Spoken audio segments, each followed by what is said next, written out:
Okay nga, check natin. Uy, delikado to, kumukulo. Ang lakas ng overheat to. So, check natin kung ano magagawa din. Uy, yun, kumukulo talaga guys. So, ang gagawin natin ito, top overload siguro. Pero check natin thermostat, baka magawa pa na paraan. So, malaking gastos to kung halimbawa hindi magawa ng remedy. So, try natin. So, tara. Kung natanggalan natin guys, ito yung problema. O gawin natin, kabit natin na walang thermostat para kahit pa paano magawa ng remedy habang in-order pa yung kanyang assembly. So, ito yung mga remedyo na dapat natin gawin pag once na nag-overheat tayo guys. So, at least hindi agad ma-open yung makina natin. Basic pointers lang solution, okay? Kung natanggalan natin guys, ito yung problema. Pagpalang araw guys, another client naman tayo na Toyota Avanza E. So ang problema nito is nag-overheat daw. So tumaas daw yung RPM, pero check pa rin natin yung makina guys para makita natin.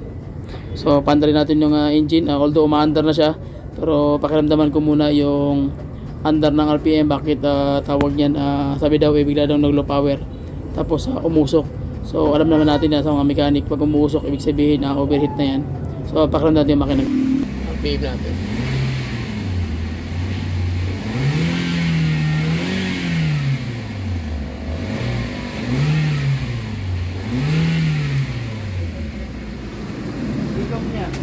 Kumusta siya? Wala pa man.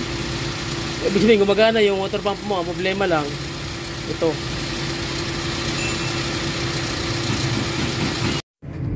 Okay, so ngayon naki-find out natin na may bubbles. So kita nyo naman halos kumukulo. Mamayang konti niyan na pag sobrang init na bubulwak na yan. So ang remedy natin nito is yung thermostat. Yun ang duda ko nito, baka nag-shut off. Hindi na gumagana yung kanyang thermostat at assembly. So yun ang una kong diagnose. Pangalawa yung kanyang water pump. Ibig sabihin hindi na rin gumagana or baka may blade na nasira o naputol. Pero mostly guys, mga ganitong mga instances, ang nasira nito is thermostat talaga. Wala pa ako na nasira talaga siya as in na blade ng kanyang water pump. So mostly pag ganito talaga thermostat yung nangyayari. Bakit? Malamig yung yung lower up radiator hose, and then yung upper is sobrang init. So ibig sabihin walang cooling system na dumadaloy sa engine, sa kanyang water jacket.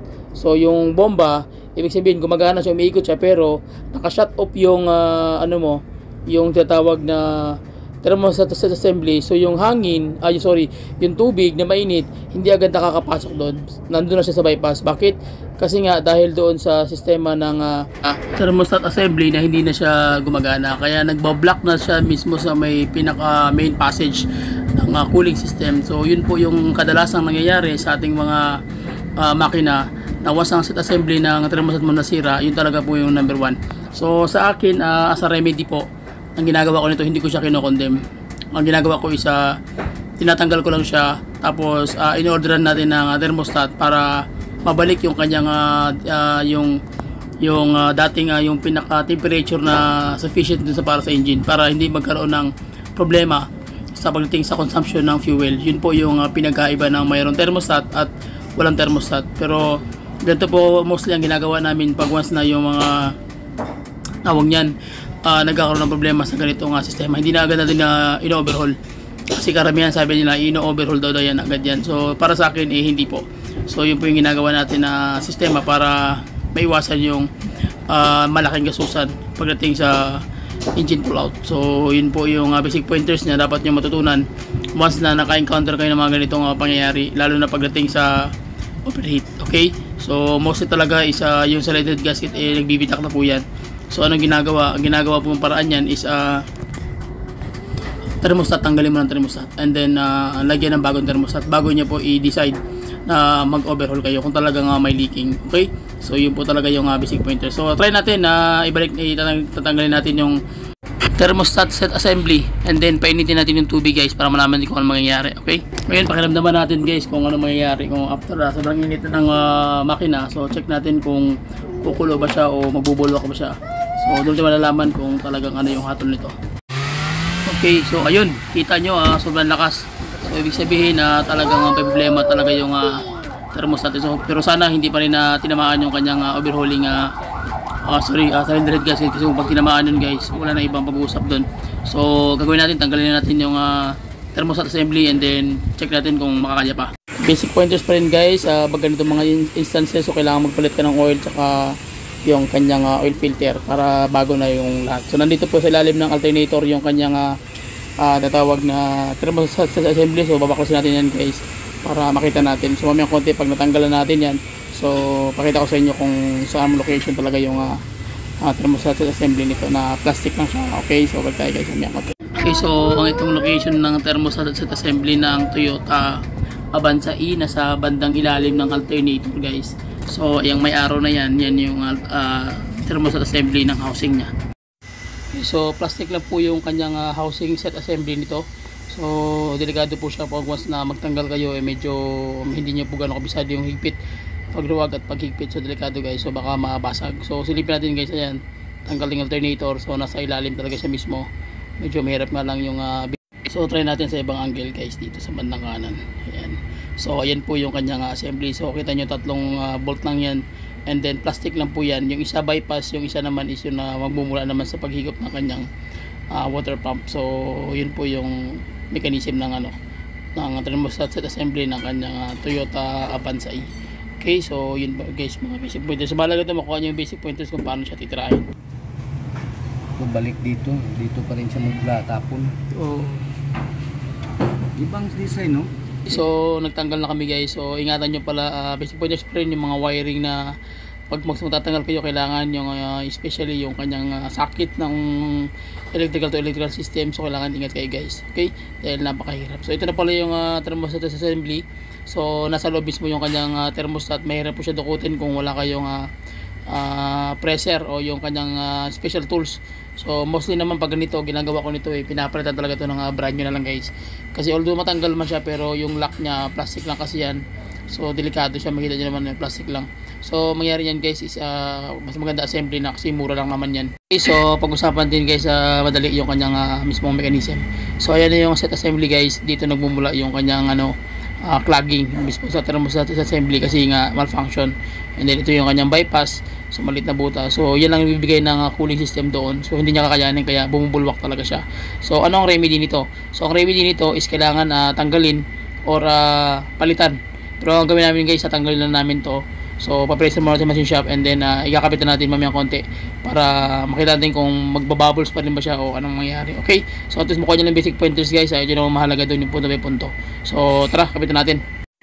Okay, so konting review ulit guys. So ito yung kanyang water pump. So nandito nakalocate yung kanyang thermostat assembly. So makita mo yung kanyang bypass hose at saka yung kanyang lower radiator hose guys. So yun ang basic pointers ito. So kapitan natin guys, andahan. Basic pointers pa rin guys, magkakabit kayo ng plastic na mga internal parts or mga cooling system ng mga assembly, especially sa mga housing ganito guys. So 3 bolt na yan o 2 o 4 ang kailangan yan. Alam nyo yung torque, kailangan hindi nyo po ganong hihigpitan or hihigpitan, o kasi nga baka mag-crack yung kanyang tawag yung bracket. So yun ang problema guys, once mag-crack yan, talagang sasakit yung ulo nyo. Okay, so at least alam nyo na yung basic pointers pa paano siya titirahin. So nakabit na natin guys, may konti, maglalagay na tayo ng tawag yan yung coolant. Okay, para dire-diretso na tayo, para makita natin kung final test kung anong mangyayari sa trabaho natin. Okay, so set up na natin guys. Ayan na, nakabit na natin. Tubig na lang ang kulang, so wala na siyang thermostat, nakabit na yung buong mechanism. So may konti, pa-under natin to para makita natin yung final kung okay na ba yung buong sistema. Okay, wala na may thermostat. Yun, awas yan sa bigger. So big brand. Okay na, sige.